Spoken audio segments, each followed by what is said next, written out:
In general, coercion is an attempt by R to be flexible with data types. When an entry does not match the expected, R tries to guess what we meant before throwing in an error. But this can also lead to confusion.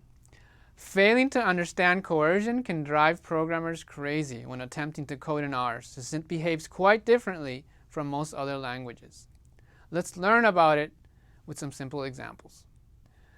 We earlier said that vectors must be all of the same type. So if we try to combine, say, numbers and characters, you might expect an error. But if we type X and assign 1 Canada 3, we don't get an error. We don't even get a warning. So what's happened? Let's look at what X is when we type that.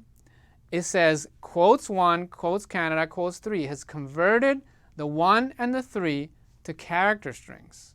And the class of X is character. Even though 1 and 3 were originally numbers when we wrote it out, it has converted them to characters. We say that R coerced the data into a character string. It guessed that because we put a character string there in the middle, we meant the 1 and the 3 to actually also be character strings.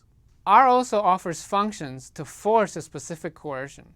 For example, you can turn numbers into characters with the as.character function. Here's an example. We create a variable x, numbers 1 through 5, and we convert them to characters using the as.character function. Now you can see that y is a list of a vector of character strings from 1 through 5.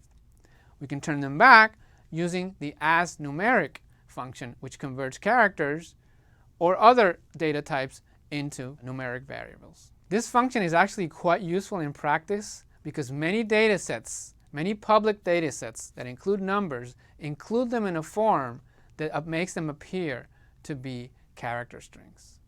Missing data is very common in practice. In R, we have a special value for missing data. It's the NA.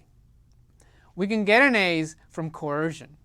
For example, when R fails to coerce something, it tries to coerce but it can't, we will get a NA. Here's an example. Suppose we define an object of character strings 1, B, 3, and we want to convert them to numbers.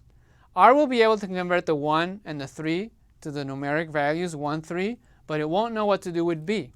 So if you call as.numeric on this vector, we get a warning. It says NAs introduced by coercion, and the answer is the number 1, a missing value, and then the number 3. R does not have any guesses of what to do, so instead of converting B to a number, it tells us it's an NA. Note that as a data scientist, you will encounter the NA often, as they are used as missing data, and as I said, this is a very common problem in real-life data sets.